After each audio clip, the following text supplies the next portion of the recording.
Can't really think about anything else. If you guys have been here for some time, you know I get up at 4:30 every morning to do my morning routine, get my kids to school here soon. Waking up this morning to the Darman Hamlin news is making it even hard to function this morning. You know, I watched Ryan Clark talk this morning, and he talked about how, you know, as a football player, you're conditioned to ignore injury and push through pain. And if somebody has a head injury or a broken leg, you just are conditioned to move on. And that resonated with me so much because I've been playing football since I was a kid. And I think, you know, when you're a kid, you know, you see somebody get hurt or you see pain, you just learn how to move on. And that carries over into your regular life. It carries over into, you know, how you treat people. It carries over into how you see people. It carries on to how you treat yourself. You know, and I remember as a kid, you would say things like, you know, I'll die on this field. You know, I'll give everything I have for this game.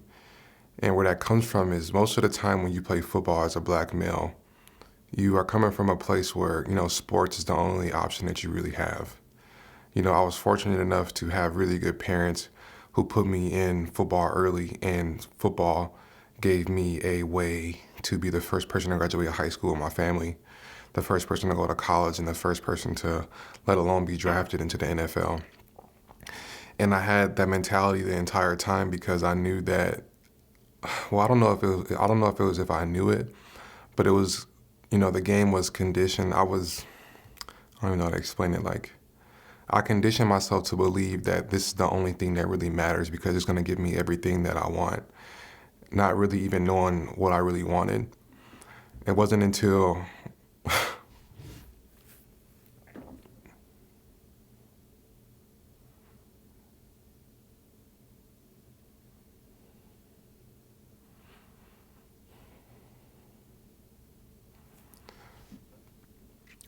I had my kids where I really recognized what really matters. And I don't want to take away from the game and how much the game has done for me. And it's such a difficult thing because when you have something like football, the game that is giving you so much, but in reality is really dangerous to play. And all sports are dangerous to play, but I would say football is, you know, one of the top ones.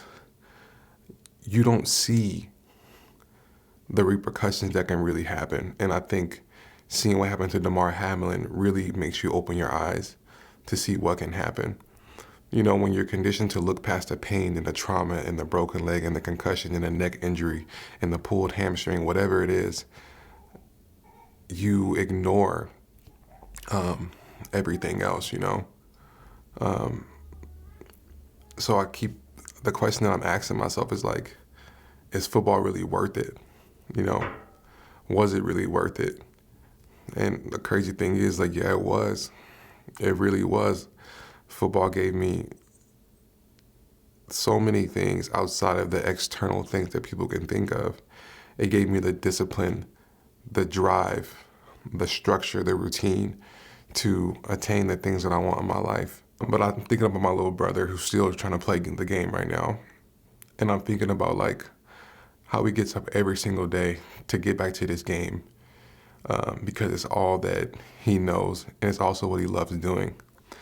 And now my little brother's having a baby. And he's starting to see what really matters in his life.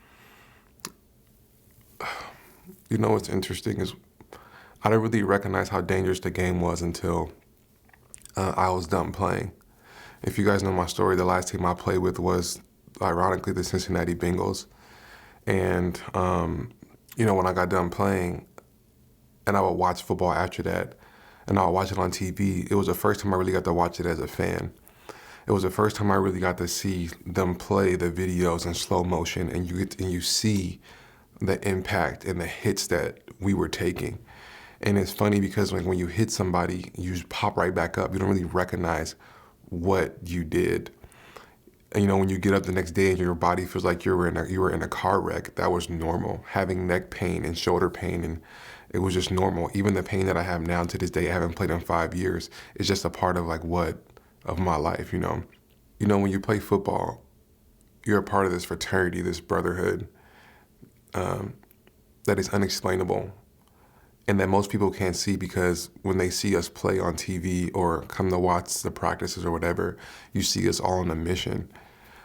People don't really get to see the locker room talk. They don't really get to see the, going out to eat together and stuff like that, where we really bond together and we cry together and we laugh together. And I think tonight was the first time that the whole world really got to see how close a brotherhood really is on a football team, that at the end of the day, we care about each other, that everybody on that field wants to play this game and go back home to their families, that this game really isn't the end-all, be-all. Even though we're conditioned to believe that, I think deep down inside we all know that we want to walk away and be with our families and, get the fruits of our labor for what football does for us. And it's such a hard thing to balance, Walking away from the game was really difficult for me. But the reason I walked away from the game was because I got hurt, and I was able to raise my first daughter for the first 7 months. And fortunately for me, that first 7 months being with her and doing my rehab, I recognized that this is more important, that I wanted to save my health and save my health and my body to be able to raise my kids, when I was watching Damar on the ground, I was just asking myself, like, what if that was me?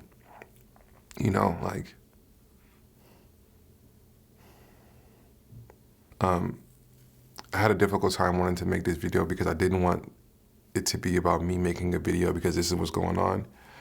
I wanted to give my perspective as somebody who's played football since I was a kid. I started playing when I was 9, played in middle school, played in high school, went to a Division I college, got drafted to the NFL, and now I'm a father. And, I did all levels. And, I would say I'm at the point of my life where I am mature enough to understand what really matters. And I think when you're young and football is all you've done, that you don't really know what really matters besides giving your all for your teammates and for your organization and for your team, for your coaches. That's all you really know, So, yeah. I don't know, man. I really hope that Darman Hamlin is going to be okay and that he can get back to his family. I was looking at the players on the sideline and I was seeing them crying on the bench, and I'm just like, damn, man, I wonder what they're thinking. I'm wondering if they're thinking, what am I doing out here? Is this really worth it, This just really opened up my eyes, and I think it's going to open up a lot of football players' eyes. And this isn't a video about, saying is football worth it, and for people who are planning to make a decision. I just want to give my perspective as somebody who played all his life and who's done, and I'm doing the thing that I think I'm really called to do, and that's to be a father. That's to be a great husband, and that is to lead my family. And leading my family is not just through, making millions of dollars and giving them the biggest house and whatever. Being a great husband and a great dad is being with my kids and my wife every day and being able to provide for them and be present with them and to lead them in a way of being, strong women one day. So yeah, man, again, prayers to Darman Hamlin. And if you're part of the Fan Bam, we'll get back to the regular schedule next week. I got up this morning to start preparing for the video and stuff for the new year, but this just really rocked me, and I wanted to give my perspective and give my prayers to Darman Hamlin again and to all those who are affected by it. So much love, and I will see you guys next time.